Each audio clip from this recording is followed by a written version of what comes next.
যোৱাকালি যি পৌৰসভাৰ নিৰ্বাচন ফলাফল আহিল আৰু ফলাফলৰ পাছতেই এটা দুৰ্ঘটনা ঘটিল শৃংখল চলিহাৰ লগত। শুনক শৃংখল চলিহাৰ নিজৰ মুখেৰেই। এইটো যে আজি ইলেকশ্যনত বিজেপি ইয়াত জিকিলে। মোৰ বন্ধু এজনৰ ঘৈণীয়েক উঠিছিলে, মিছেছ উঠিছিলে। মই তেওঁ ৰাজ্য দলৰ লগত জড়িত কাৰণে মই লাগি আছিলোঁ। আমি ইলেকশ্যন হাৰিলোঁ, আমি পৰাজয় স্বীকাৰ কৰিছোঁ। তাৰপিছতে মই আহি থাকোঁতে মোৰ গাড়ীখনৰ তলত এক পেকেট ফটকা ফুটাই দিছে। ফটকা ফুটাই বিজেপি জিন্দাবাদ চিঞৰিছে। মানে কি ইয়াত গুণ্ডামি চলিছে।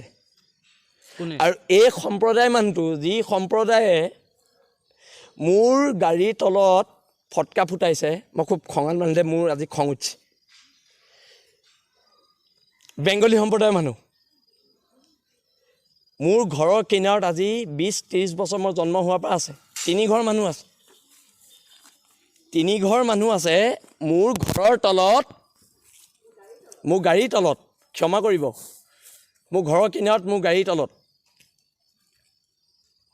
বম ফুটাইছে, ফটকা ফুটাইছে। মোৰ পেট্ৰল গাড়ী জ্বলি যোৱাহেঁতেন, কোনে ৰিক্স ল'লেহেঁতেন। মোৰ খং উঠিছে। আৰু এটা কথা, এতিয়া যদি প্ৰশাসনে ব্যৱস্থা নলয়, মই প্ৰত্যাক্ৰমণ ল'ম। 3 মাহ কি 6 মাহ জেলত থাকিম। বঙালীৰ মাৰ খাই শৃংখল চলিয়া জীয়াই নাথাকে। আৰু বন্ধুসকল, দিনটোৰ গুৰুত্বপূৰ্ণ ঘটনাবোৰ শুনি থাকিবলৈ এই চেনেলটো ছাবস্ক্ৰাইব কৰি ৰাখক। আৰু যদি ভিডিঅ'টো চাই ভাল পালে তেনেহ'লে লাইক এটা কৰি